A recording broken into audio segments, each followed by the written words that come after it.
اللہ یبدأ الخلق ثم یعیدہ ثم الیہ ترجعون وَيَوْمَ تَقُومُ السَّاعَةُ يُبْلِسُ الْمُجْرِمُونَ وَلَمْ يَكُنْ لَهُمْ مِنْ شُرَكَائِهِمْ شُفَعَاءُ وَكَانُوا بِشُرَكَائِهِمْ كَافِرِينَ وَيَوْمَ تَقُومُ السَّاعَةُ يَوْمَئِذٍ يَتَفَرَّقُونَ آمنت باللہ صدق اللہ العظیم وصدق رسولہ النبی الأمی الکریم ونحن على ذلك من الشاہدین والشاکرین والحمد للہ رب العالمین قال اللہ تبارک وتعالی فی شان حبیبہ مخبرا وآمرا ان اللہ وملائکتہ یصلون علی النبی یا ایھا الذین آمنوا صلوا علیہ وسلموا تسلیما اللہم صلی علی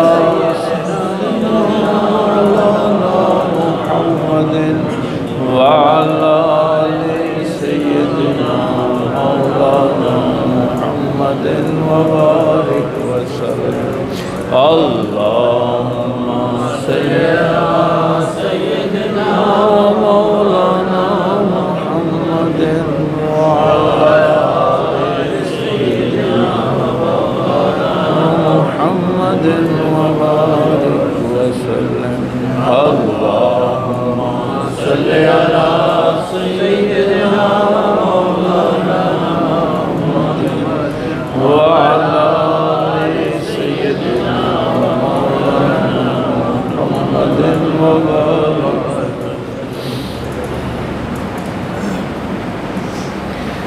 اللہ رب العزت کی حمد و ثنا کے بعد کہ جو اپنی ذات کے اعتبار سے بھی یکتا ہے اور صفات کے اعتبار سے بھی یکتا ہے، اللہ کا کوئی شریک نہیں، وہی اس کائنات کا خالق اور معبود برحق ہے۔ اسی نے انسان کو اشرف المخلوقات بنایا اور ہم سب نے پلٹ کر اسی اللہ کے حضور پیش ہونا ہے۔ بے حد و بے انتہا درود و سلام امام الانبیاء حبیب کبریاء شفیع المذنبین رحمت للعالمین تاجدار سلطنت دنیا و دین آمنہ کے لال باعث تخلیق کائنات احمد مجتبیٰ محمد مصطفیٰ صلی اللہ علیہ وآلہ وسلم کی ذات اقدس پر کہ جن کے صدقے اللہ نے ہمیں ایمان کی دولت سے مالا مال فرمایا۔ نہایت واجب الاحترام معزز سامعین، بزرگوں، دوستوں، عزیز بھائیوں،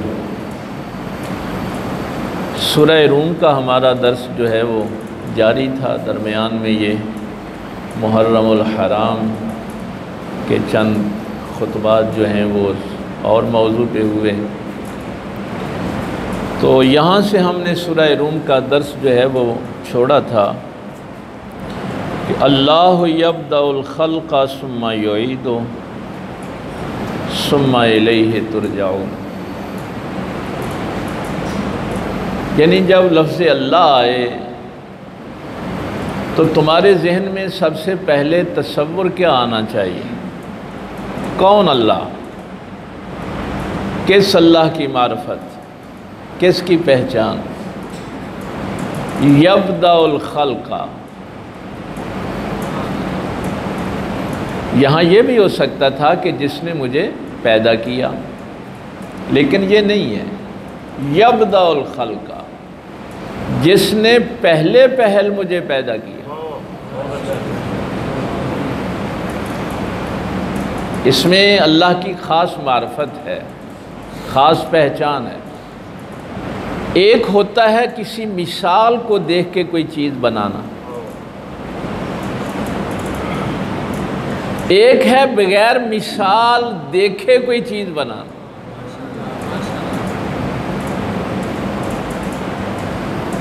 یہ میں نے لفظ بدیع آپ کو عرض کیا تھا، بدیع السماوات والارض،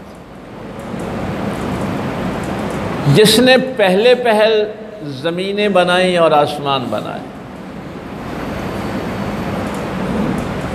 اسی سے لفظ بدعت بھی میں نے آپ کو عرض کیا تھا کہ جس کی پہلے کوئی مثال موجود نہ ہو شریعت میں، اللہ رسول کے احکامات، اور آپ دین میں وہ کوئی نئی چیز جو ہے وہ پیدا کر دیں، اسی کو گمراہی کہا گیا۔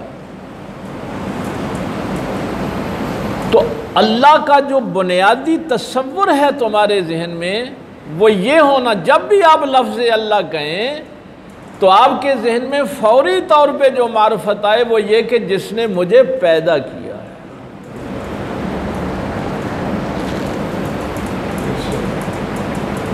ثم یعیدہ، وہ دوبارہ مجھے پیدا کرے گا۔ یہ مشرکین مکہ کا چونکہ سوال تھا کہ اللہ دوبارہ کیسے پیدا کرے گا، جب ہماری ہڈیاں گل سڑ جائیں گی، ہم قبر میں چلے جائیں گے، تو پھر کیسے پیدا کرے گا؟ تو یہ خوبصورت جواب ان کو دیا جا رہا ہے کہ جس نے پہلے بغیر مثال کے تجھے بنایا تھا، جب پہلی دفعہ بنایا تو اس وقت تو کوئی مثال موجود نہیں تھی، وہ بدیع ہے۔ اب تو تجھے جیسے پہلے بنایا تھا اب دوبارہ بنا دے گا۔ ثم الیہ ترجعون، اور پھر تمہیں اس کی طرف لوٹ کر جانا ہے۔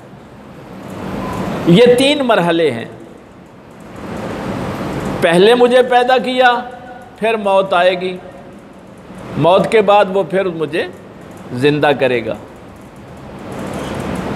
آگے پھر موت اور زندگی نہیں ہے۔ ثم الیہ ترجعون، پھر تجھے اللہ کی طرف لوٹا دیا جائے گا۔ تو اب یہ تو چیز ایک کلیئر ہونی چاہیے آپ کے ذہن میں کہ جب بھی آپ لفظ اللہ کہیں تو فوری طور پہ آپ کے ذہن میں آئے کہ میرا پیدا کرنے والا، میرا بنانے والا، میرا خالق۔ میں نے شاید کسی موقع پہ آپ سے یہ کہا تھا کہ اس کائنات کا خالق اللہ ہے، جو کچھ بھی زمین و آسمان میں ہے سب کو اللہ نے پیدا کیا۔ اس کی جو ہم ملحدین کو دلیل دیتے ہیں نا، وہ سب سے بڑی دلیل یہی دیتے ہیں کہ اور کسی کا یہ دعویٰ ہی نہیں ہے کہ میں نے کائنات کو بنایا۔ بھائی تقابل تو تب ہونا کہ اگر کوئی اور بھی دعویٰ کرے کہ میں نے آسمان بنائے ہیں، میں نے زمین بنائی ہے، میں نے انسان بنائے ہیں۔ یہ دعویٰ صرف اللہ کا ہے کہ میں خالق ہوں،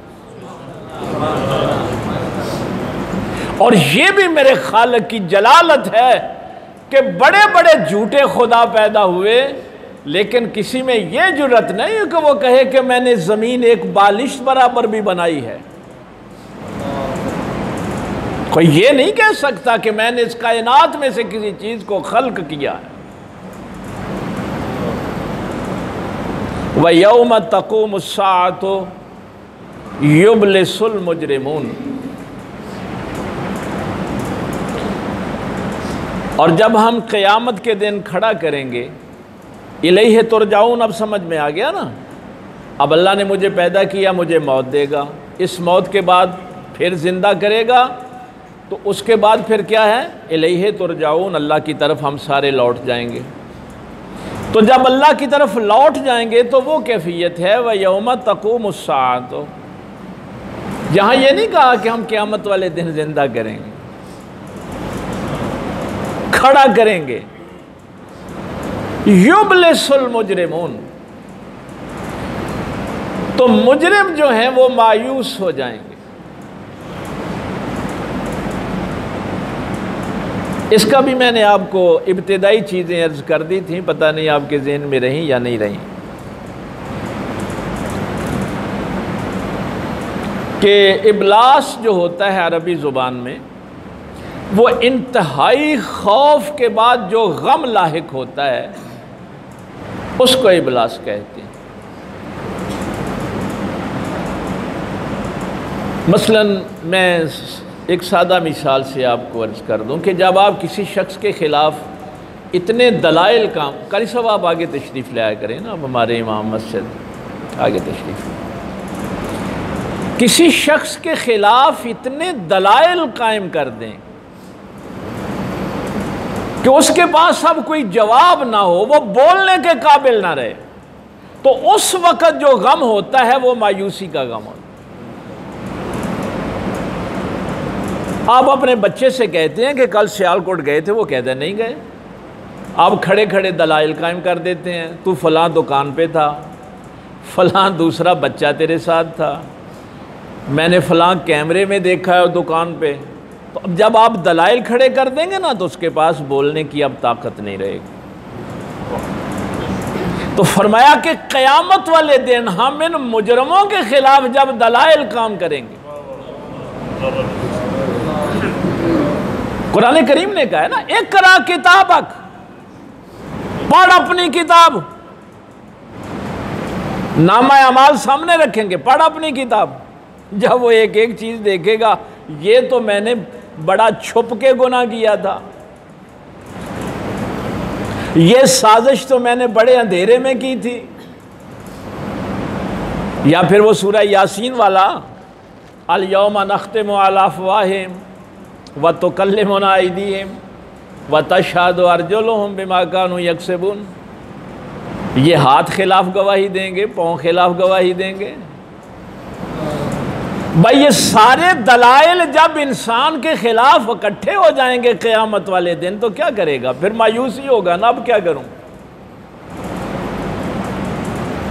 امام راغب نے اسی سے کہا ہے کہ لفظ ابلیس بھی اسی سے ہے۔ تو مجرم جو ہوتا ہے اس کی جو سب سے بری کیفیت قرآن لکھتا ہے وہ یہی ہے کہ وہ مایوس ہو جاتا ہے، اس کے اندر سے امید ختم ہو جاتی ہے۔ تو ابلیس کو بھی ابلیس اسی لیے کہتے ہیں کہ وہ اللہ کی رحمت سے مایوس ہو گیا تھا۔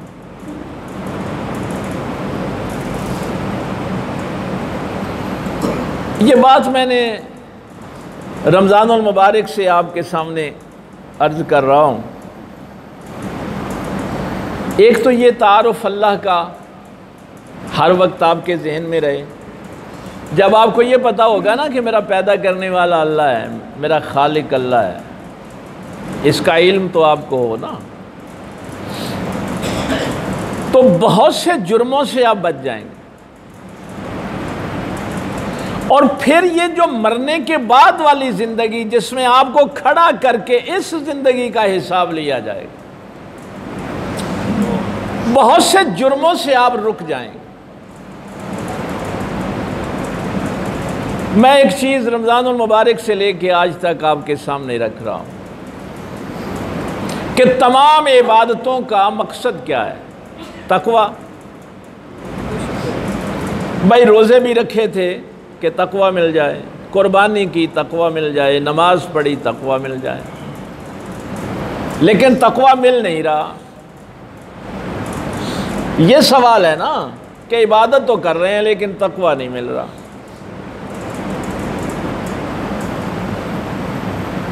اس کے 4 درجے ہیں اصل، تقوی تک پہنچنے کے جو 4 درجے ہمارے علماء نے بیان فرمائے۔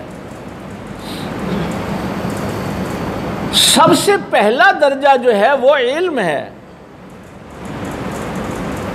کوئی بھی بندہ علم کے بغیر تقوی حاصل نہیں کر سکتا۔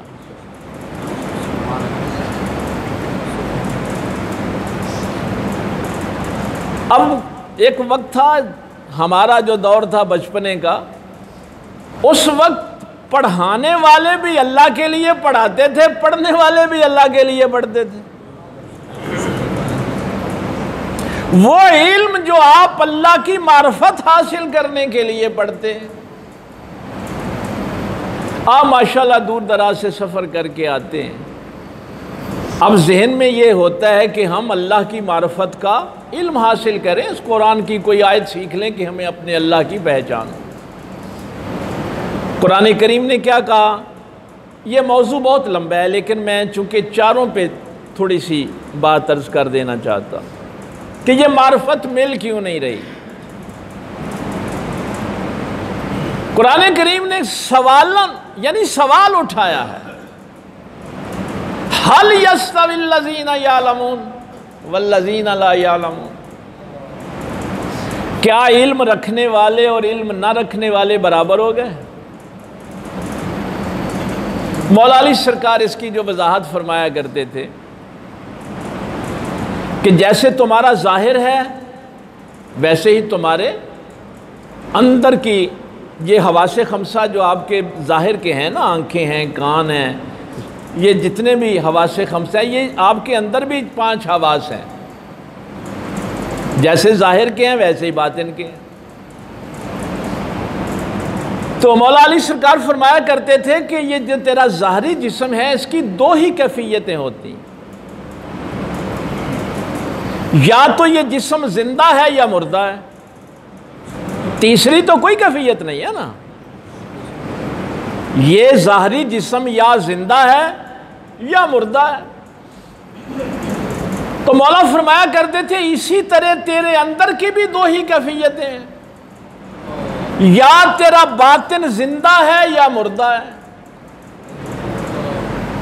تو یہ جملہ ارشاد فرما کے چونکہ قرآن پاک کی آیت ذہن میں رہے نا، هل يستوي الذين يعلمون والذين لا يعلمون، کیا علم رکھنے والے اور علم نہ رکھنے والے برابر ہو گئے؟ یہ تقوی کا سفر آپ کو اصل میں عرض کر رہا ہوں کہ اگر آپ نے، چونکہ اللہ کی منشا یہ ہے کہ آپ تقوی تک پہنچیں، جمعہ پڑھنا آ کے یہ 2 رکعتیں ذکر کر کے چلے جانا مقصد نہیں ہے، مقصد اس منزل تک پہنچنا ہے جو اللہ چاہتا ہے۔ تو آپ ایک جملہ ارشاد فرمایا مولا علی سرکار نے، آپ نے فرمایا اگر تیرے پاس علم ہے تو تو زندہ ہے، اگر علم نہیں تو مردہ ہے۔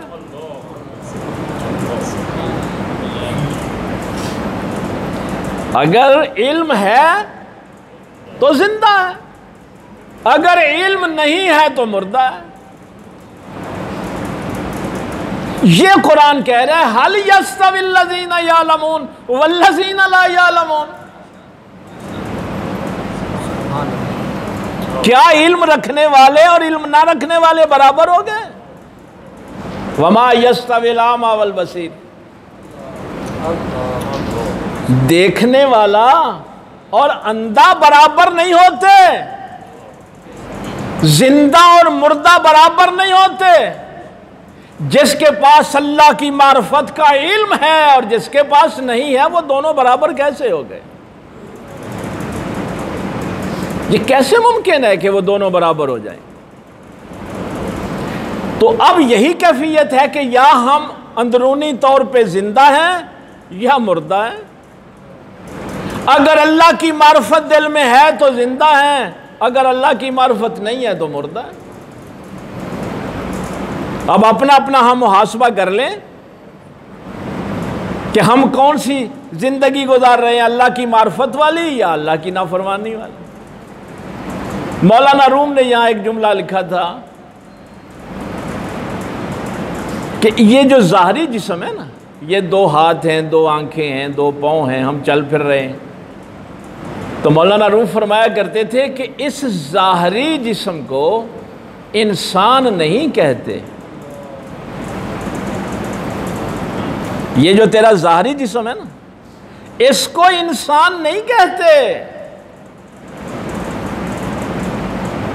یہ قرآن کریم بھی ہے نا، اولئک کالانعام بل ھم اضل. اگر اللہ کی معرفت نہیں ہے تو چوپایوں کی مانند ہے، بلکہ ڈنگروں سے بھی بدتر ہے. تو مولانا روم فرمایا کرتے تھے کہ یہ ظاہری جسم جس سے تو چلتا پھرتا ہے، کھاتا پیتا ہے، دیکھتا ہے، اس کو انسان نہیں کہتے. اگر اس ظاہری جسم کا نام انسان ہوتا تو پھر ابو جہل اور ابو بکر برابر ہوتے، پھر یزید اور حسین برابر ہوتے، پھر موسیٰ اور فرعون برابر ہوتے. کوئی کہہ سکتا ہے کہ موسیٰ اور فرعون برابر ہیں، نمرود اور ابراہیم برابر ہیں، ابو بکر اور ابو جہل برابر ہیں؟ نہیں کہہ سکتا. کیوں؟ اس لیے کہ ظاہری جسم کو تو انسان کہتے ہی نہیں ہے. یہ دل میں جو اللہ کی معرفت ہے اس کا نام انسان ہے. سبحان اللہ، سبحان اللہ. اگر وہ معرفت ہے تو ابو بکر ہے، معرفت نہیں ہے تو ابو جہل ہے. جاہل بھی نہیں، ابو جہل ہے.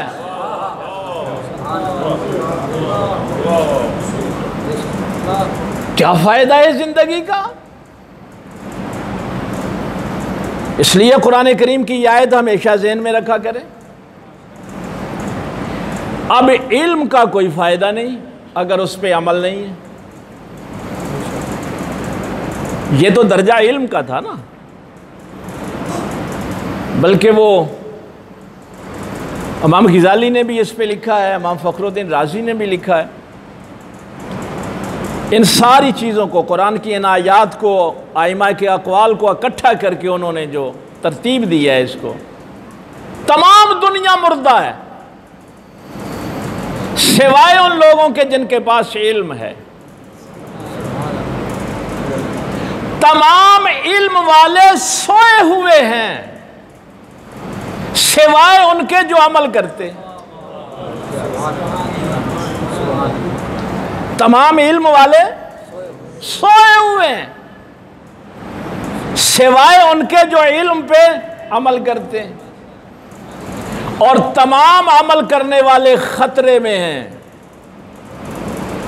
اگر ان کے عمل میں اخلاص نہیں ہے، اگر وہ عمل اللہ کے لیے نہیں کرتے، اگر ان کے عمل میں اللہ کی وفاداری نہیں ہے.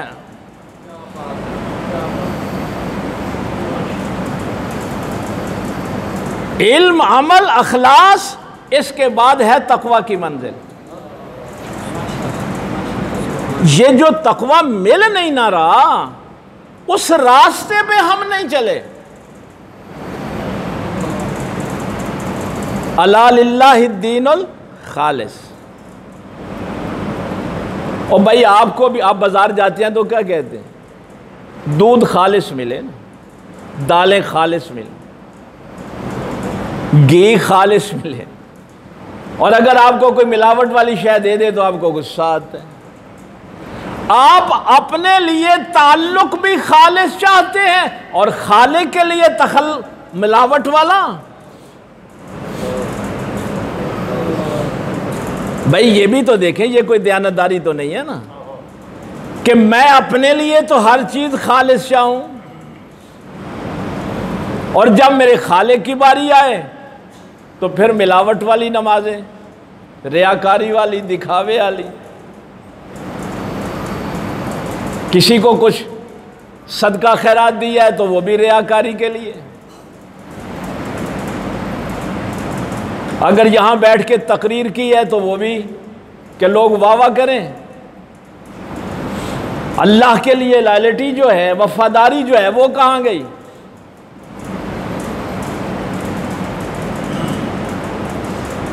علم کا کوئی فائدہ نہیں اگر اس پہ عمل نہیں ہے، اور عمل کا کوئی فائدہ نہیں اگر اس میں اخلاص نہیں ہے۔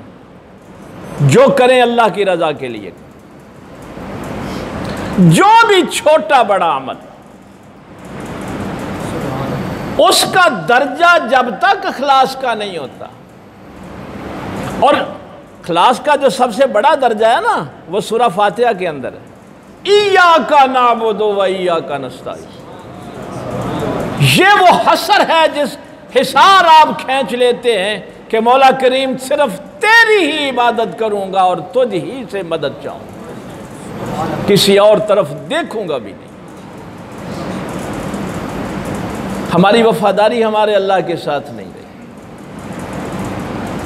اس لیے یہ جو دو چیزوں سے میں بار بار آپ کی توجہ کروا رہا ہوں، کافی جمعوں سے، رمضان المبارک سے لے کے،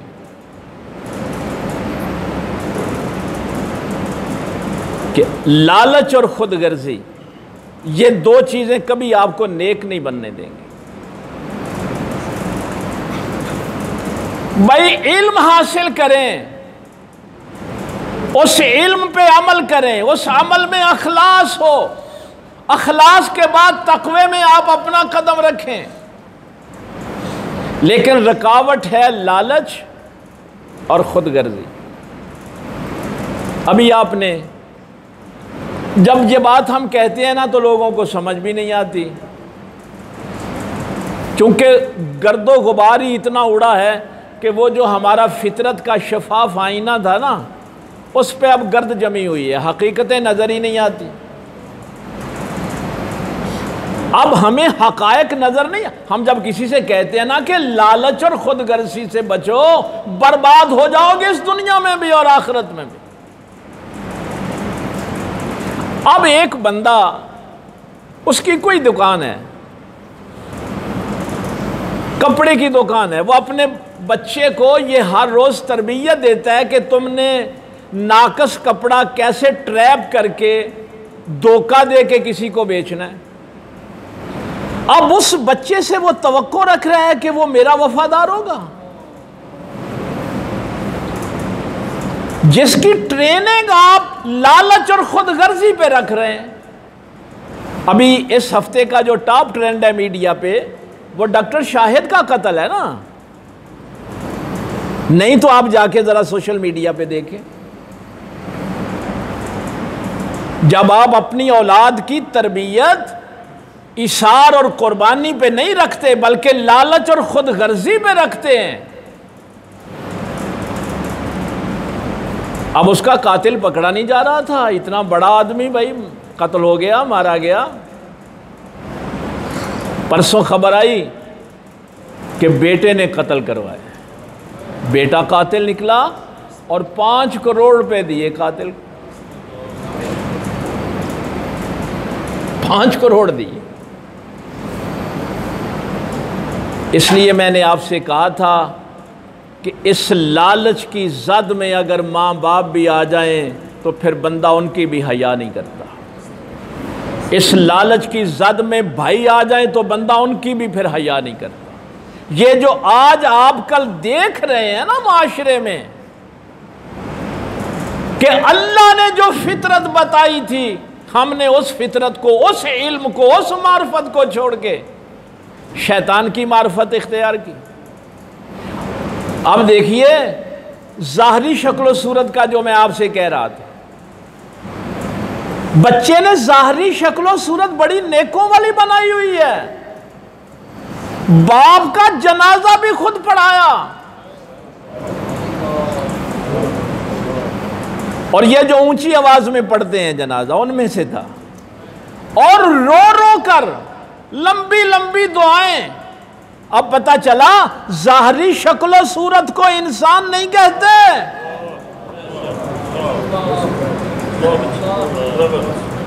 کل ہمارے بہت بڑے صحافی ہیں مجیب الرحمان شامی صاحب، وہ کہہ رہے تھے میں بھی جنازے میں تھا، جب بچہ رو رو کر دعائیں پڑھ رہا تھا، بڑا گریہ کر رہا تھا، تو میں بڑا حیران تھا کہ اس کے رونے میں جو ایک اثر ہونا چاہیے وہ اثر نہیں تھا۔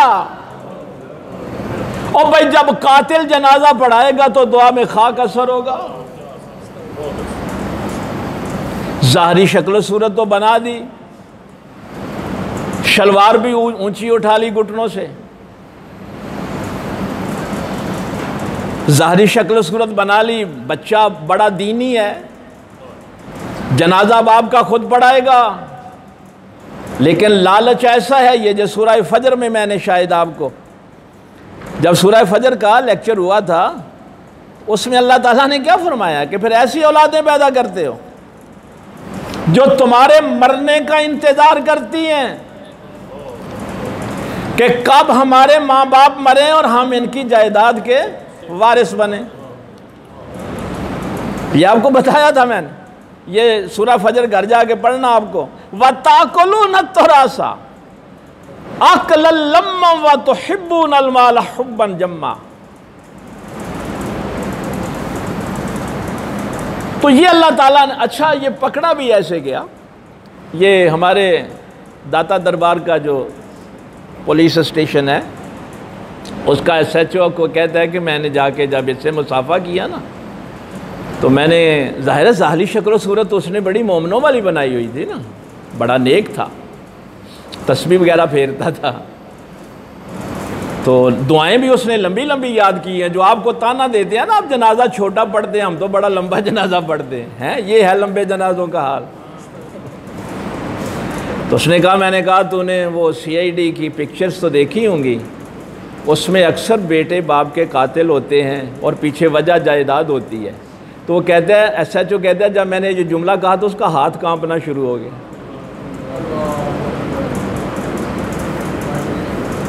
نہ ایسی اولادیں پیدا کر کے جائیں جو آپ کے مرنے کا انتظار کریں، یا یہ کوشش کریں کہ تم مر جاؤ تو تمہاری جائیدادوں پہ قبضے کریں۔ یہ قرآن نے سب کچھ بتایا ہوا ہے۔ نہ ان کی بنیاد رکھو لالچ اور خود غرضی پہ،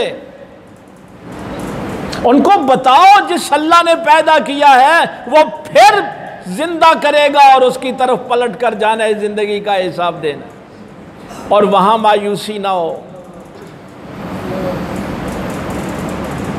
علم کا کیا بتاؤں، اب تو وقت ہو گیا، عرفانی بات ہے جو ظاہر ہے بزرگان دین سے ہم نے سیکھی۔ ویسے عام ہم محفلوں میں ایسی بات کرتے نہیں ہیں، لیکن اب مجھے آپ کے ذہنوں پہ اعتبار ہے اس لیے آپ تک یہ باتیں کر دیتا ہوں۔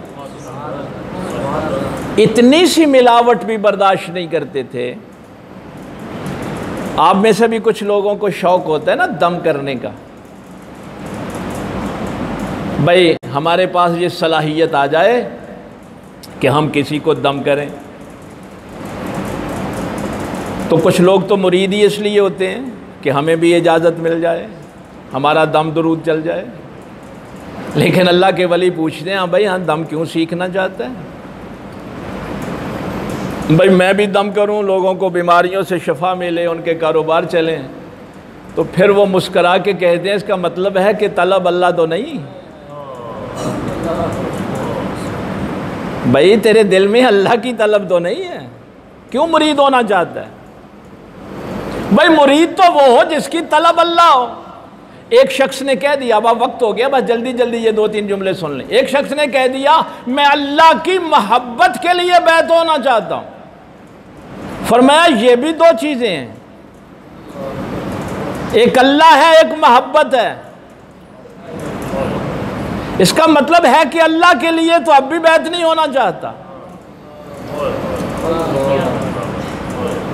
جس کو دم سکھایا، کبھی آپ بھی دم کریں تو اس کیفیت میں جائیں۔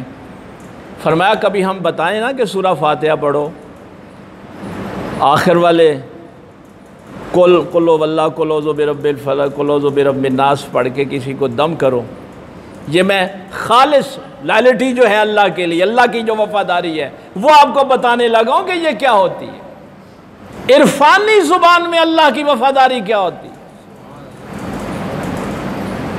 یہ جو جملہ ہے نا آیت الکرسی کا، من ذا الذی یشفع عندہ الا باذنہ، یہ جلال والا جملہ ہے. کیوں ہر کسی کو اجازت نہیں دی؟ کون ہے جو اللہ کی بارگاہ میں سفارش کرے؟ یہ دعا بھی سفارش ہوتی ہے نا. یا تو دعا طلب ہوتی ہے یا دعا سفارش ہوتی ہے. اور وہ کہتا کس کی جرت ہے سفارش کرے؟ اللہ باذن، سوائے اس کے جس کو اس نے اجازت دی. یہ بھی لمبا موضوع ہے. ہاں یہ پورا موضوع ہے. یہ بھی یعلم ما بین ایدیہم وما خلفہم. کام تو وہ کرے جس کو ہر چیز کا علم ہے. اگر وہ تمہیں بھی اجازت دے دے سفارش کی تو تمہیں تو علم ہی نہیں ہے، سفارش غلط کر بیٹھو گے.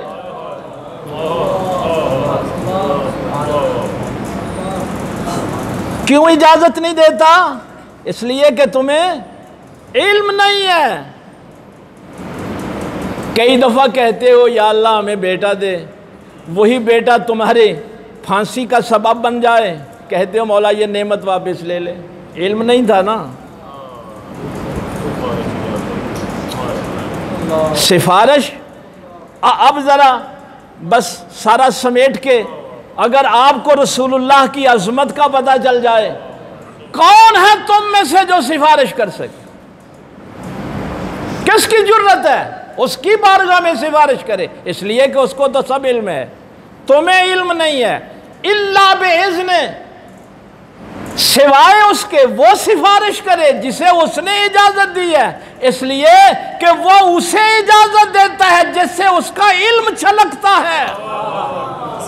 نعرہ تکبیر، نعرہ رسالہ، نعرہ حیدری، عظمت و شان مصطفیٰ، نور قبلہ عالم، آستانہ عالیہ منبر شریف.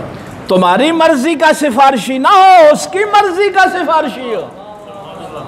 تم اپنی مرضی کا سفارشی بناؤ گے تو اپنے جیسا جاہل بنا لو گے، یا اپنے سے بھی کم تر کو بنا لو گے. اس نے جسے اجازت دی ہے اس لیے دی ہے کہ وہ علم والا ہے، اس کو پتہ ہے کس کی سفارش کرنی ہے کس کی نہیں کرنی. سبحان اللہ. یہ بھی ایک علیحدہ پورا موضوع ہے. لیکن جہاں میں آپ کو لے کے آنا چاہا، فرمایا تمہیں کہہ دیں سورہ فاتحہ پڑھ کے اس کو دم کر دو. کوئی بیمار کوئی بھی کسی کام کے لیے آ گیا، چارے کل پڑھو، آیت الکرسی پڑھ کے دم کر دو. یہ بات آپ کو نہیں علم. آپ جب دم کرتے ہیں تو اس نیت سے کرتے ہیں کہ میں دم کروں تو اس کو شفا مل جائے، اس کا کام ہو جائے. لیکن عرفان کی دنیا میں یہ شرک ہے، یہ سوچنا بھی شرک ہے کہ میں دم کروں تو اس کو شفا مل جائے. فرمایا سورہ فاتحہ پڑھنا، معوذتین پڑھنا، آیت الکرسی پڑھنا، قرآن کریم کی اور جو آیتیں بتائی ہیں وہ تلاوت کرنا، ان آیات سے اس کا قرب حاصل کرنا. جب سورہ فاتحہ پڑھتے ہوئے قل اعوذ برب الفلق پڑھتے ہوئے اللہ کا قرب نصیب ہو جائے، اس قرب الہی میں کسی بیمار کو دم کرنا اور دل میں یہ ارادہ رکھنا مولا تو شفا دے دے تو تیری مہربانی، نہ دے تو تیری مصلحت. یہ ضد نہ کرنا کہ اسے شفا دے. من ذا الذی یشفع عندہ الا باذنہ. کتنے لوگوں کو سلیقہ ہے دم کرنے کا. اللہ، یہ قرآن پڑھنا ہے اللہ کے قرب کے لیے. جب اس کا قرب نصیب ہو جائے تو پھر آگے سامنے والے پہ پھونک مارنا اور ارادہ کیا رکھنا، تو اس کو شفا دے، اس کا کام کر دے تو تیری مہربانی، نہ کرے تو پھر بھی تیری مصلحت ہے.